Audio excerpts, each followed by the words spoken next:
Good afternoon, everyone.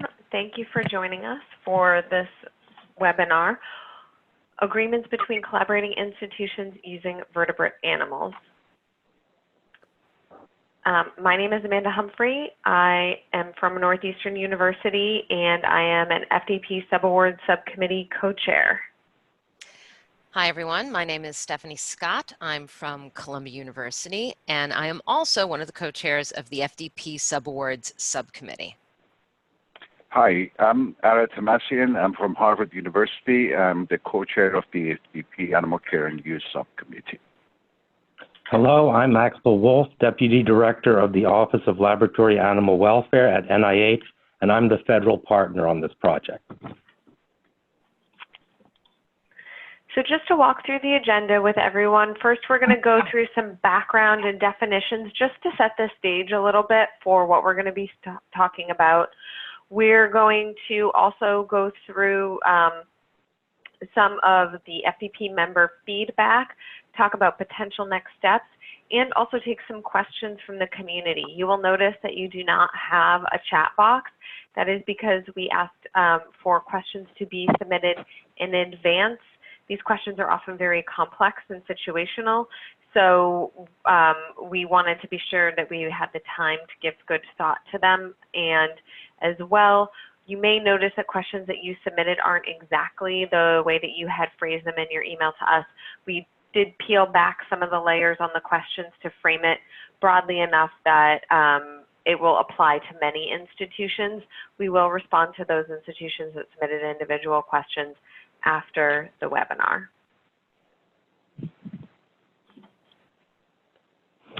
Here's a disclaimer. None of the potential work or any product arising from this project should be construed as a government mandate. While OLAW serves on the FDP IACUC subcommittee, our role, as with all our federal partners, is to provide guidance. So we will further define OLAW's expectations later, but note that this discussion will provide examples of best practices, but there could also be other ways to achieve the goals. So we thought we would start with some of the questions that came up for us as we went through this process.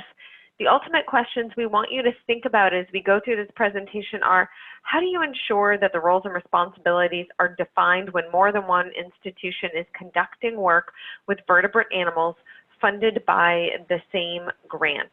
And the same question applies, frankly, if there is no grant. How do you properly allocate responsibility for vertebrate animal use? So when we talk about defining roles and responsibilities between collaborating institutions, examples include defining who will report problems to OLAW and who is responsible for the transportation of animals and how. The goal is to prevent a future problem and eliminate confusion. Confusion can sometimes occur when one institution who owns the animals and the other institution houses them. Also, we would like you to think about what type of agreement should be used between collaborating institutions that will ensure the appropriate individuals are aware of each of their roles.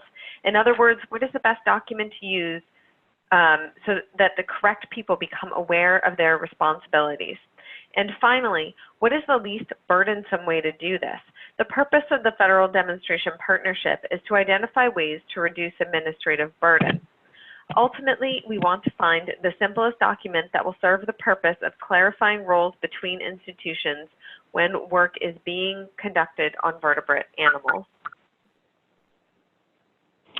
Okay, just for background, both OLAW and ALAC use the guide, and NIH OLAW has incorporated the guide by reference. So this means the Public Health Service requires institutions to use the guide as a basis for developing and implementing an institutional program for activities involving animals.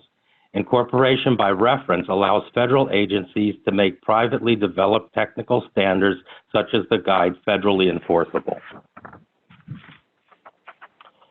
The 8th edition of the guide states that interinstitutional collaboration has the potential to create ambiguities about responsibility for animal care and use.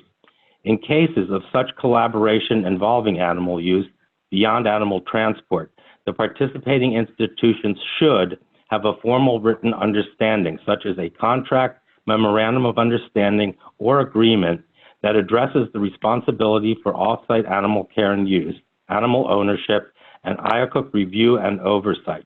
In addition, IACUCs from the participating institutions may choose to review protocols for the work being conducted. So this statement from the guide says that institutions should have such a document. Should indicates a strong recommendation for achieving a goal. However, individual circumstances might justify an alternative strategy.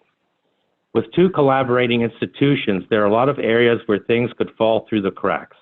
Problems have occurred because of the lack of communication and understanding of the roles and responsibilities between the two sites. When noncompliance occurs, it is reported to OLAW. MOUs prevent the two entities from pointing fingers at one another. Another document, which is different from the MOU, is the interinstitutional assurance, which is the only mechanism that is required by OLAW, which ties the awardee organization to the performance site.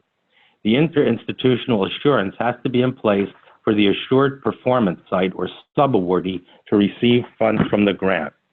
I'll go over a few items out of NIH grants policy which complement this.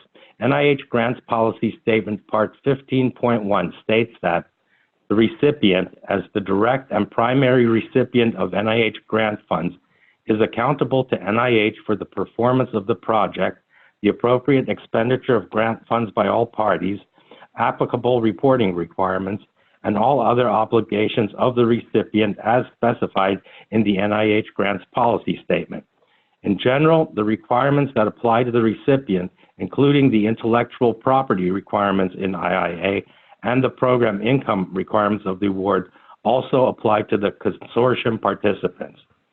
Part 15.2.1 further states that the recipient must enter into a formal written agreement with each consortium participant that addresses the negotiated arrangements for meeting the scientific, administrative, financial, and reporting requirements of the grant, including those necessary to ensure compliance with all applicable federal regulations and policies and facilitate an efficient collaborative venture. Now, as far as animals goes, 15.2.2 adds that the animal welfare requirements that apply to recipients also apply to consortium participants and sub-projects. The primary recipient is responsible for including these requirements in its agreements with collaborating organizations and for ensuring that all sites engaged in research involving the use of live vertebrate animals have an approved animal welfare assurance and that the activity has valid IACUC approval.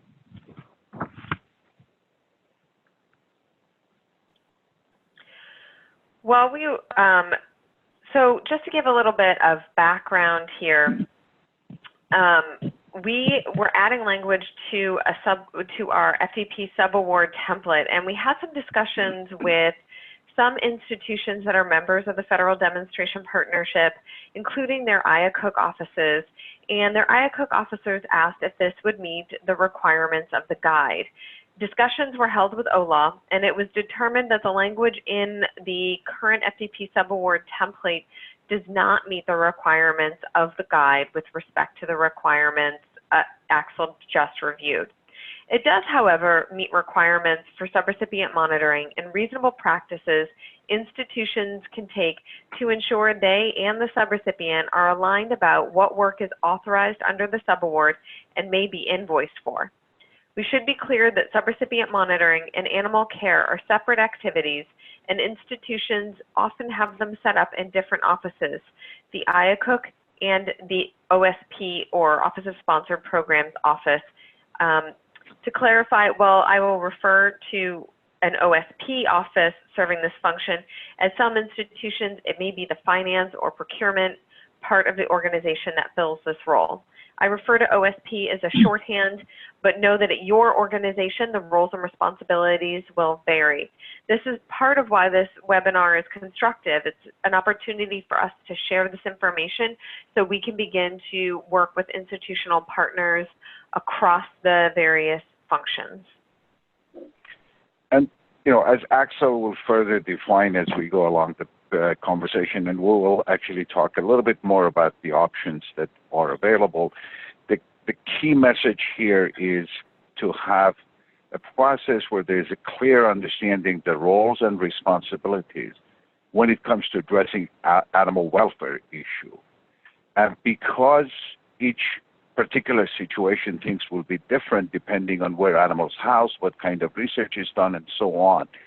The development and the MOU is going to require clear communication between the different offices. So one of the key messages that I would like to put out there, in addition to what Amanda has already mentioned, which is with regards to hopefully coming up with processes that may reduce the burden, is the communication between the IACUC staff and the OSP staff when animal involved in a small sponsored project.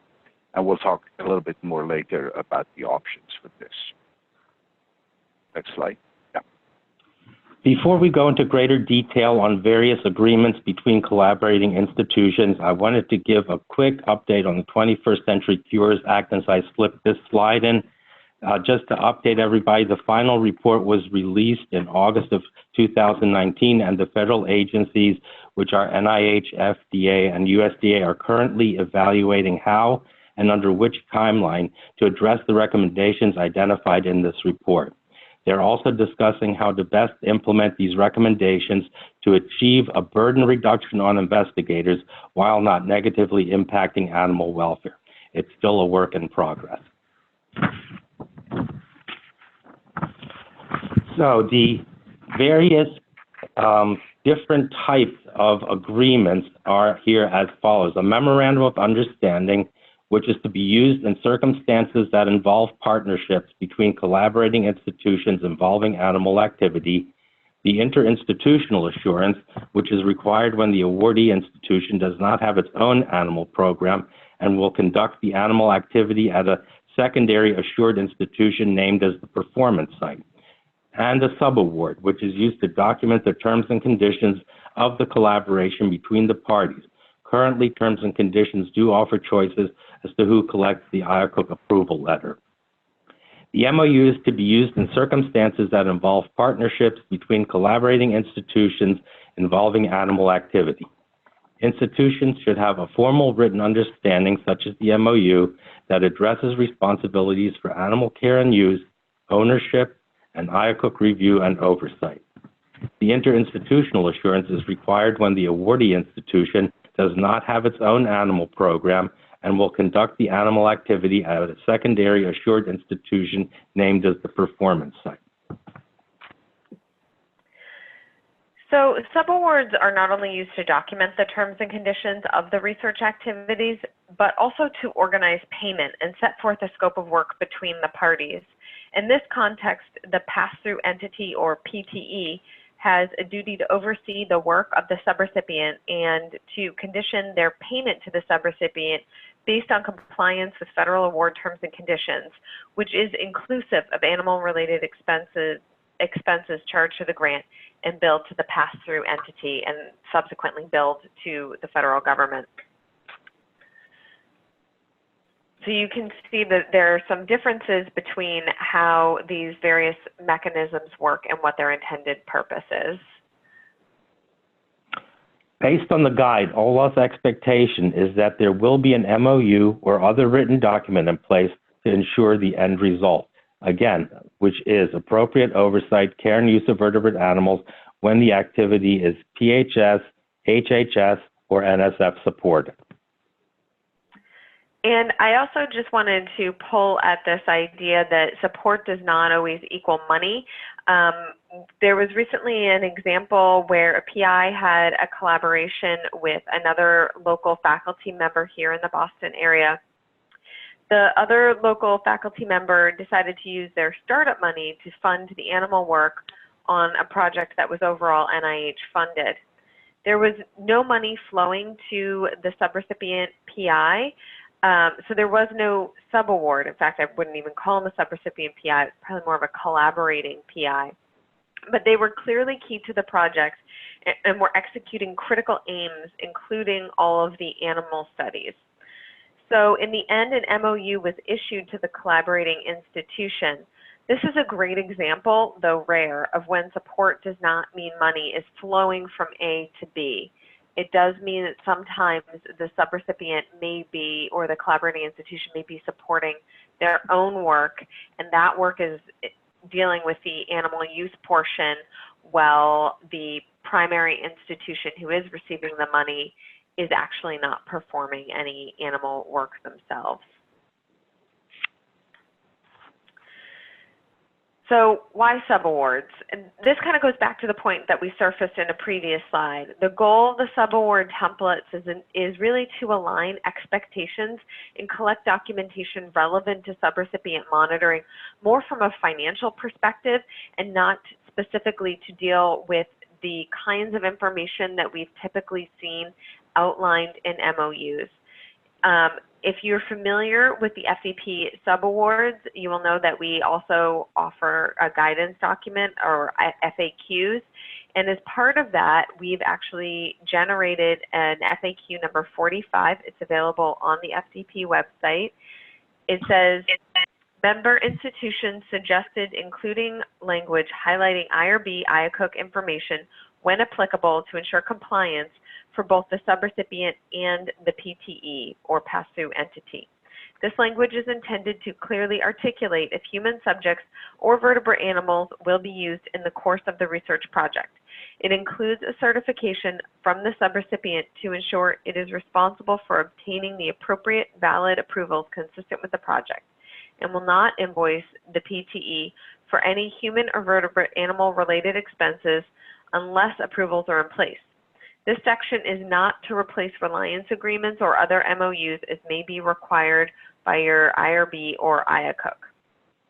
And so we're also going to show you the current subaward language to help reinforce exactly what we're talking about and put this into context. This is a very long piece of language, so take a second to read it. I'll give a brief pause before I go into my next part.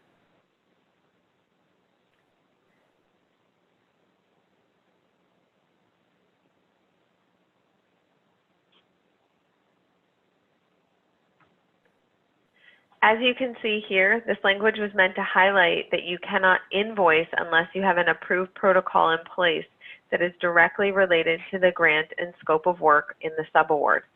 It does not go into things like OLAW reporting, roles, project-specific things such as who owns the animals, who is allowed to do an inspection, or other key animal care areas. It does not deal with the expectations in the guide related to ownership of the animals, nor does it deal with reporting any violation to the PTE or OLAW, or anything about the standard of care related to vertebrate animal care and use. This is clearly deferred to the IACUC office and any approved protocols. So the next big question is, so what does this mean? It does mean that additional clarification, such as who owns the animals being utilized under the protocol, how does the IACUC do any adverse event reporting under its subaward? Do they report it to the PTE and OLAW, just the pass-through entity, or PTE? What, if any, information about animal care and use, like semi-annual inspection issues, would they share with a pass-through entity? When we had first started drafting the language for the subaward, we had kind of assumed that the MOU and the subaward would usually be different because the operational lines often do not intersect between an IACUC and an OSP, or the office issuing subawards on behalf of your institution. However, we've had that assumption challenged by some institutions that are already aligned or are interested in being able to utilize the subaward to streamline their MOU process. So part of the goal of this webinar and the follow-up thereafter is we're hoping to clarify how can we align things so that the subaward could incorporate parts of the MOU not already captured by the subaward, or should these continue to be separate documents? So as these discussions have arisen, we have had two main ideas about how to move forward. Continue to have the MOU be separate from the subaward. However, we would posit that we could streamline MOUs by creating a template that would work for many FDP organizations in apportioning responsibilities. The other option is to tweak the subaward so it would more clearly state some of the key elements of an MOU. The benefit of streamlining into the subaward is fewer documents with less risk of conflicting terms, and faculty can find all their obligations in one place for both the pass-through entity and the subrecipient. On the other side, this information may not be easily accessed by the IACUC if the OSP is incorporating terms into the subaward. So how do the groups line up and share information? Sometimes there are structural issues like different reporting lines, systems, or understanding of key obligations. It's not just the preparation of subawards and MOUs, it's who reviews and signs them at your institution. Could including both parts in a subaward delay the full execution of subawards if both parts are not aligned at institutions? And who has the expertise to review both? In some cases, the Office of the IACUC should really be reviewing anything related to the MOU because they should be verifying it against the institutionally approved protocol at the home institution, whether that's the pass-through entity or the subrecipient, to ensure this information lines up with what they have on file. But if it's a subaward, will that delay subaward execution? Are the IACUCs and OSPs set up in such a way to efficiently manage and flow this kind of information between those two groups? Some organizations have such high volumes and silos between the IACUC and OSP office, and that's okay, even great, because these models have allowed many institutions to maximize efficiency and the right expertise to carry out the right task. So our goal here is to talk about what's the right place for this information and what can we do to raise awareness so institutions can evaluate the balances between efficiency, oversight, and responsibility. So Anna, I'm going to ask you to open our first polling question. This is question number 1. Does your institution issue MOUs when there are multiple institutions working with vertebrate animals on the same research project? Option A, always, even if there is a subaward. Option B, only if there is not a subaward, such as the unfunded example given earlier. C, we do not issue MOUs. We consider the OLAW assurance of the subrecipient/collaborator to be sufficient. Or D, I don't know. Individual responses will not be associated with you or your institution, so please feel free to answer freely.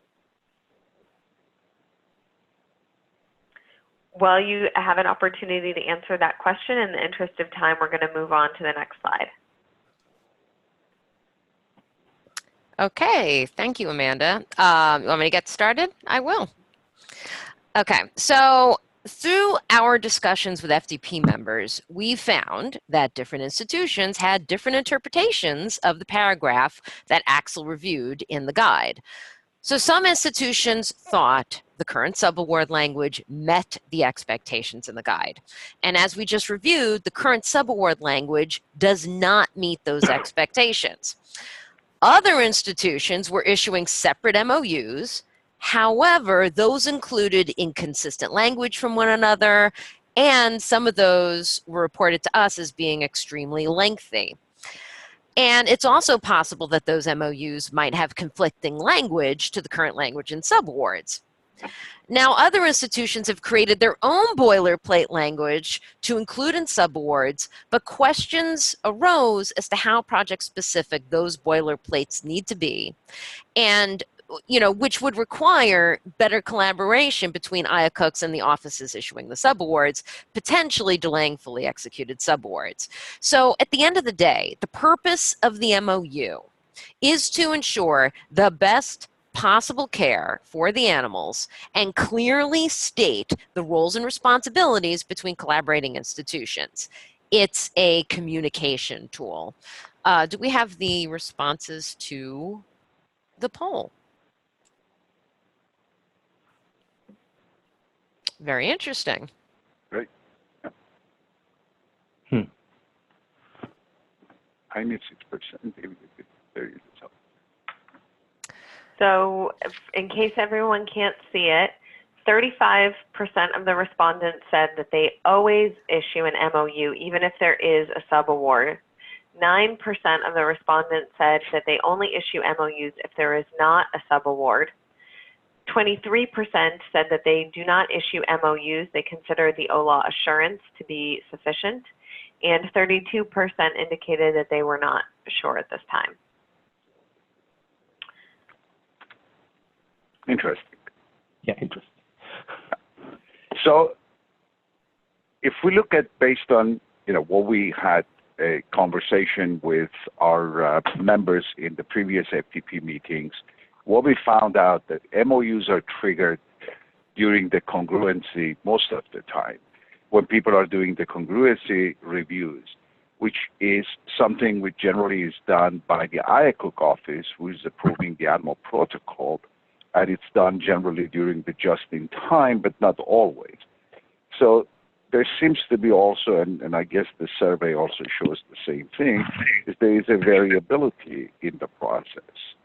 So I think it might be worthwhile to clarify the process and the purpose of the congruity testing. I don't know, Stephanie or Axel. Axel, do you want to? Sure. Define? Yeah. Sure. I'll jump in here as to what is a congruency review. What is it? Who does it? And when is it done? For our discussion today, congruence is the agreement between the animal activities as described in the grant application and the animal activities reviewed and approved by the IACUC, which is the protocol. The NIH grants policy statement requires that grantee organizations establish appropriate policies and procedures to ensure the humane care and use of animals. The NIH grants policy statement also states that it is an institutional responsibility to ensure that the research described in the application is congruent with any corresponding protocols approved by the IACUC.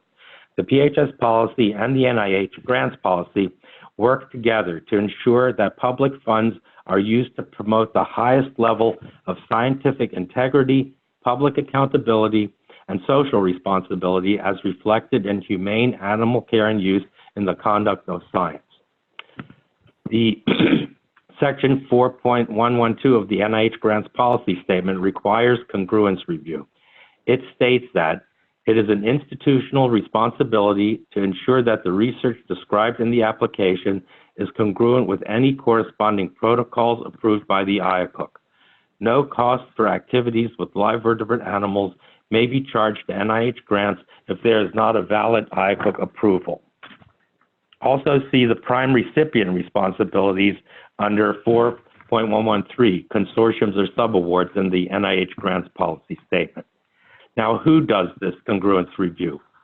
It's important that whoever conducts the comparison is qualified to identify inconsistencies and has access to the IACUC protocol and grant. Someone who understands the IACUC protocol review process at the institution is a good fit for this review, such as a member of the IACUC office, the sponsored programs office, or compliance oversight personnel. At many institutions, an IACUC administrator acts as the liaison between the IACUC, the sponsored projects office, and the PI. They are familiar with PIs and the scope of their research, and this can minimize the time spent in assuring grants are congruent with protocols. And I think it's important to recognize that the IACUC that is doing the review of the protocol is accepting the responsibility to meet the requirements of the guide. Therefore, they have to do the congruency checking. So the congruency checking has to be done by the IACUC that it's reviewing and approving the protocol. Or somebody that's qualified to do that. It doesn't necessarily have to be the IACUC. The main thing is when an institution approves the protocol, they would be in the best position to also do this congruency review. And when does this have to be done? Anytime before the institution receives the money to conduct the animal activities. To meet NIH grants policy and PHS policy requirements, congruence must be determined prior to grant award. Keep in mind, irrespective of when congruence is determined, the signature of the authorized organizational representative, or AOR, on the application indicates the organization's intent to comply with the laws, regulations, and policies to which the grant is subject.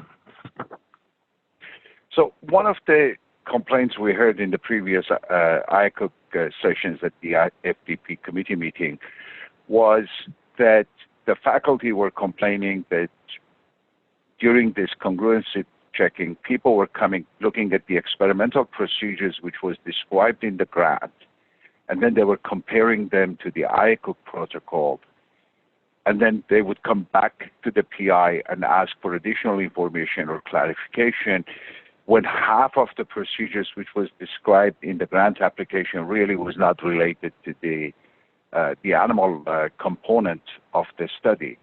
I think it would be helpful if OLAW could consider defining or clarifying as to what this congruency test is. And Axel, you may want to do now and sort of also as we move forward. Well, sure. We don't expect, it's not a good idea to have the reviewers start picking apart the scientific aspects of the protocol. I certainly agree with that. They really are just checking to make sure that the grant animal activities are the same as what's in the protocol. And as I had mentioned, the IACUC that does the review is in the best position to do the congruency. However, they could also just take that approved protocol and send it back to the awardee institution to do that comparison. Thank you.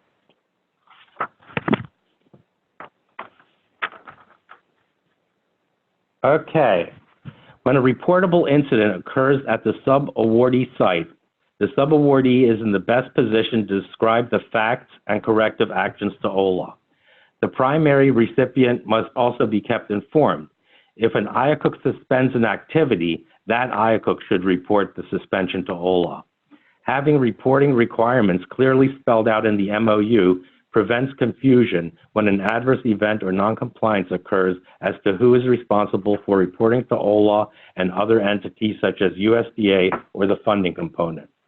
The sub-awardee or performance site should notify the primary awardee of all reportable issues involving live vertebrate animals for which that institution bears some oversight responsibility. The primary grantee is ultimately responsible and therefore needs to be linked in.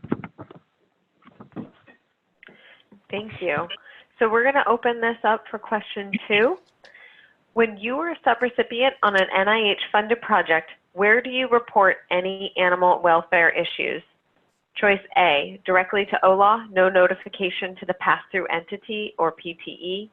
B, directly to OLAW with notification to the pass-through entity or PTE, either as a CC or a separate note. C, to the PTE with a request for them to pass it to OLAW. Or D, not sure what our process is. Again, individual responses will not be associated with you or your institution. So we're going to leave this poll open and move on to the next slide. Actually, I wanted to wait a minute because this sure. poll actually relates, I think, to what I'm about to get into. Oh, all right. So, and we're doing well on time now. So if we can give it just a minute while people respond.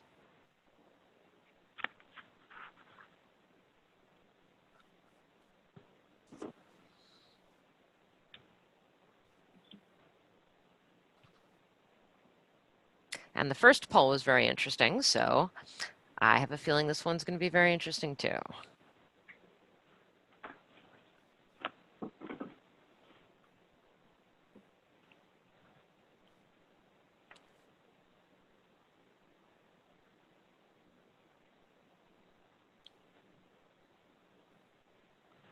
All right, you think we're at a good spot? I think so. All right, let's see the responses. Okay, when you're a subrecipient on an NIH-funded project, where do you report any animal welfare issues? Directly to OLAW, no notification to the PTE was 9%. Directly to OLAW with notification to the PTE, either as a copy or separately, was at 44%, so that was the highest. To the PTE with a request for them to pass along to OLAW was at 12%, and 35% said not sure what the process is. Okay. Right.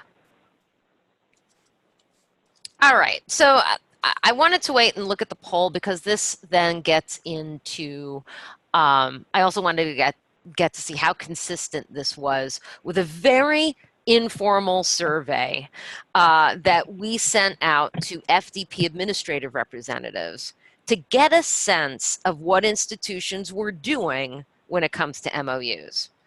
However, we received very few responses. We only received 18 responses.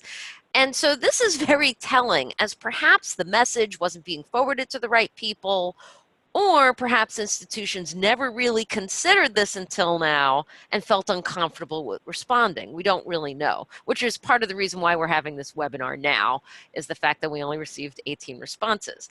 But these informal questions focused on, for example, which office issues MOUs?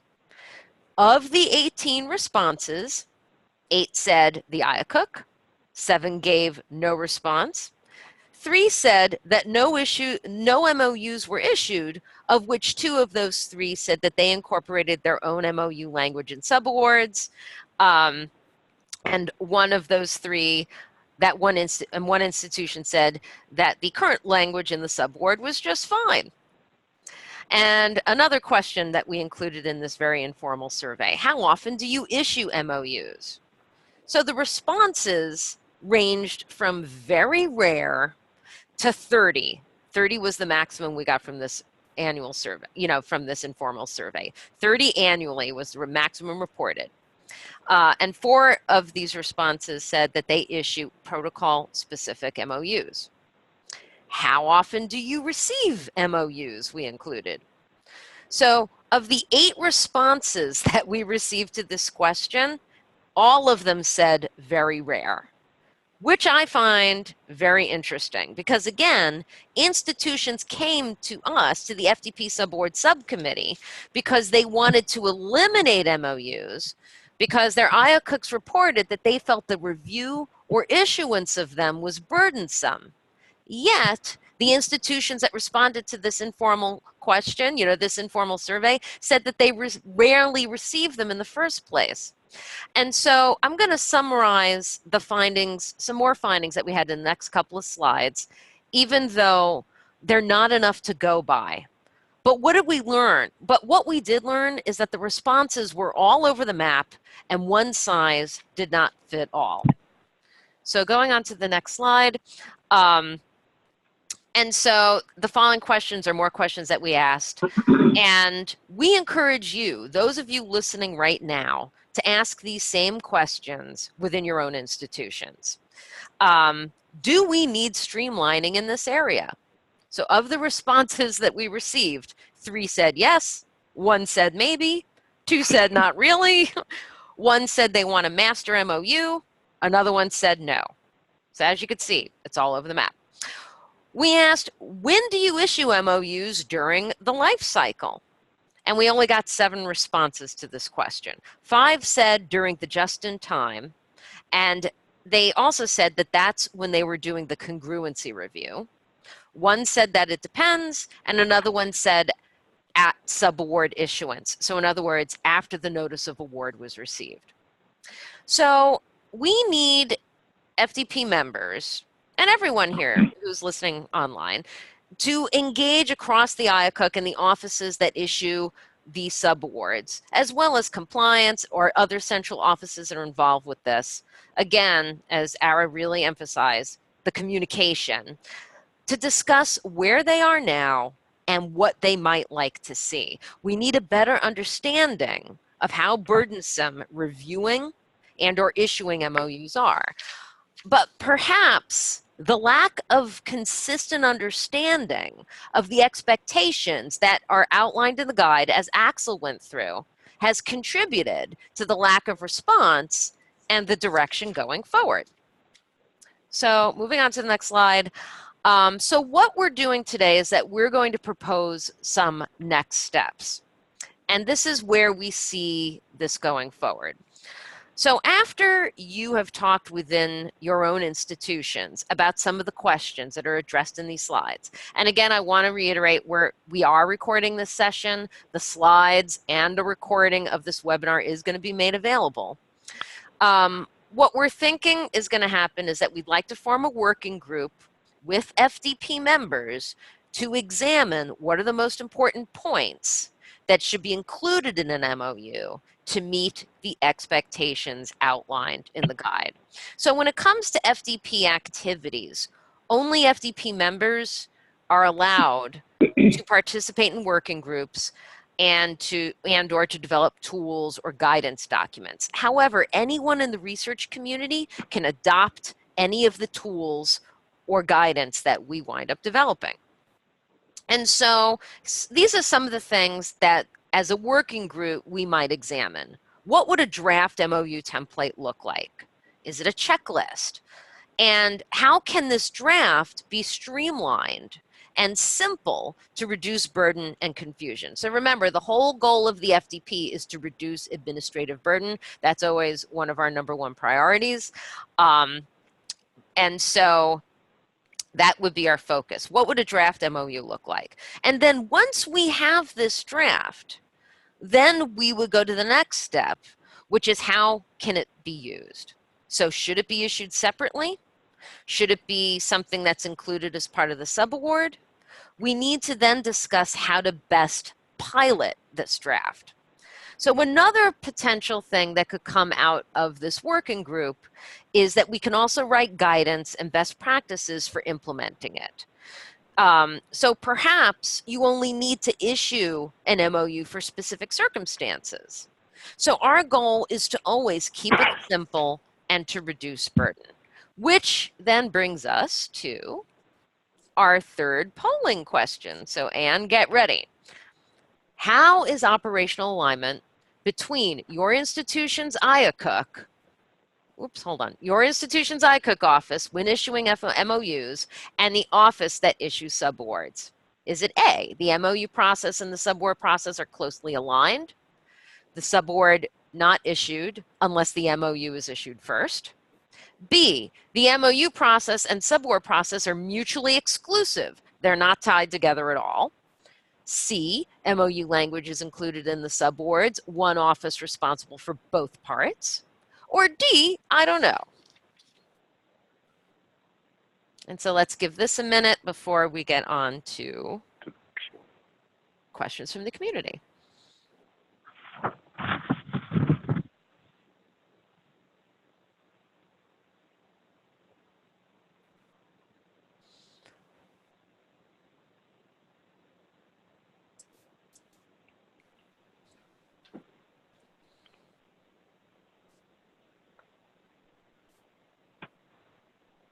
I'll give it a few more seconds. Yep. And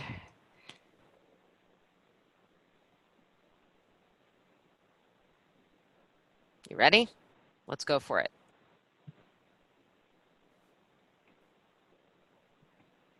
Okay, here are the responses. So 18% selected selection A. The MOU process and subaward process are closely aligned. So that's 18%. 42% said B. The MOU process and subaward process are mutually exclusive. They're not tied together at all. 9% said C. MOU language is included in the subaward. One office is responsible for both. And almost a third of you are not sure. You said, I don't know. Again, very interesting responses. Good. Absolutely. So now we're going to go to questions that we received from the community in advance of the session today. The first question is an MOU required for all funding mechanisms? And I'll answer this one. An MOU is required when an activity is supported by federal funds, especially if the animal research activities fall under OLAW's purview. Again, going back to the point that money doesn't necessarily have to be changing hands. It is about the fact that federal funds are being utilized in the conduct of animal research. So the second question that came from the community was, who should initiate the MOU? Should it be the pass-through entity or the subrecipient? I would recommend that it be the pass-through entity. who issues the MOU, because they are the ones who are setting up the whole award. They have the entirety of the picture with regards to the award. They are, they have a best understanding of everything involved with the process and the project itself. Where the sub or collaborating institution may only have a component of the overall project and not be fully aware of it. However, I would also say at the same time that the sub-awardee should kind of look at it, and if they think that they need or want an MOU, they should proactively start the conversation as the sub-award negotiations start. Okay, so I'm going to take the third question, which is, do MOUs need to be renewed, revised, and or terminated? Should the grant funding drive this? And we thought this was a great question. And just like you always hear in the world of research administration, it depends. Absolutely. So I would say first it depends on how the MOU was initially written. So for example, one thing that we heard one institution does is that, or let's say your institution creates a new animal protocol every 3 years, regardless of the grant project period. Then during that review for the next 3 years, you could potentially issue a new MOU that would align with the new IACUC protocol number to ensure that everything is relatively current, it's up to date, especially if people have moved on or gone on the project or off the project, etc.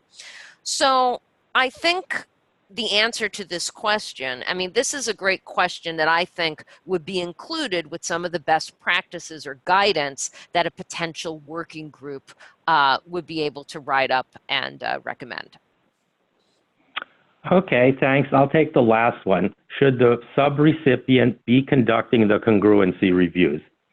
Well, it depends on if a congruency review is required by the regulations governing this specific research. But let's say this is funded by NIH, then either institution can conduct the congruence review. However, the awardee organization or primary grantee is ultimately responsible for ensuring that this has been done.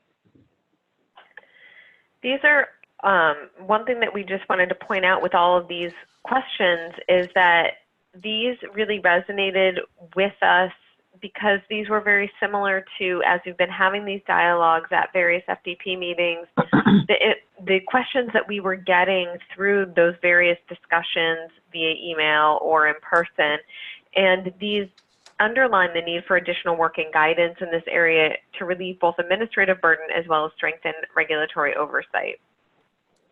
So we did have another question as well that we thought was an interesting one. Sure, I'll take this one. Institution A has a field station that is used by different institutions performing seasonal research. Institution A's IACUC reviews the other institution's approved animal use protocols, collecting permits, and provides comments to the PI directly when the committee has concerns about the work proposed. However, Institution A does not have the authority to require the modification, nor are they sure about their authority. Would an MOU be useful? While this is a sort of an unusual situation in that it involves a field station, we certainly do, from OLAW's perspective, have oversight over this kind of work if it's funded by NIH or specifically probably NSF, and it highlights some broader questions. It involves here collaborating institutions and animals. So in a remote site like a field station, which is a unique situation, there definitely is a need to have some information as to who's responsible for what. If animals are kept there or surgery is done, and if different institutions use it, then it would be helpful to indicate who's responsible for animal care, or if they're sharing sites, who's checking the traps, cleaning the cages. These are usually facilities without animal care staff or other support people, and they're remote. So while this does not specifically meet the definition in the guide, there are collaborating institutions with shared animal responsibilities, and in order to make sure that animal care and use is properly carried out, I would say that an MOU is recommended. The MOU is not to address what is not in a protocol, but to indicate who is responsible for what in a shared space such as this. At a field station and with field research, things obviously go wrong there too. So the reporting requirements to OLAW should also be spelled out. Okay, we come full circle. So these are the same questions that we wanted you to think about throughout this webinar.